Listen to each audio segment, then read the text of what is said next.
High, আমি জ্যোতি। তো সকালবেলা ফার্স্টে ঘুম থেকে উঠে এত সুন্দর একটা মুখ দেখে পুরো মনটাই খুশি হয়ে গেল। তারপর মন খুশি করে আমি নিয়ে নিয়েছিলাম পেয়ারা আর পেঁপে, যেটা আগের দিন বাবা নিয়ে এসেছিল। তো ওটাই কেটে আমি খাচ্ছিলাম, তখন ভাই বললো আমাকেও দে কয়েকটা। তখন ওকে খাইয়ে দিলাম, ও বললো হ্যাঁ ভালো খেতে। তারপর ভাইকে জোর করে স্নান করে দিয়েছিলাম আমি। তারপর দুপুরবেলা খেয়েছিলাম আমি সর্ষে ইলিশ, আরো অনেক কিছু রান্না হয়েছিল যেগুলো আমি খাইনি বলে আর কোনো ক্লিপ নিইনি। খেয়ে দিয়ে বিকেলবেলা আমি চলে যাই প্রাইভেটে। আর প্রাইভেটে গিয়ে দেখি আমি স্যার এখন আসছেন, তাই জন্য আমরা কিছুক্ষণ ফাজলামো মারছিলাম। ওর প্রাইভেট ছুটি হতেই আমাদের এখানে না মেলা হচ্ছিল, তো মেলাতে গেছিলাম আমরা।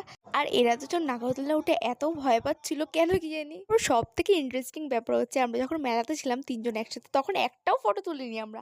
যেমনি আমরা মেলা থেকে বেরিয়েছি সেমনি মনে পড়েছে যে কিরে আমরা ফটো তুললাম না একটা, তো সেটাই বলছিলাম আমরা। তারপর মেলা থেকে বেরিয়ে আমি চলে গেছিলাম কেকের দোকানে, যেহেতু আমার মার বার্থডে ছিল তাই। আমার বাড়িতে এসে কেক টেক কাটা হয়, আর কেক কাটার পরেই আমাদের কেক নিয়ে যুদ্ধ লেগে যায় যে না আমি এটা খাবো এটা খাবো এটা খাবো। আর কেক খেয়ে যেহেতু আমার পেটটা ভরে গেছে, তাই জন্য আমি আর রাতেবেলা কিছু খাইনি। তো ব্যাস এতটাই, দেখা হচ্ছে পরের ব্লগে, বাই।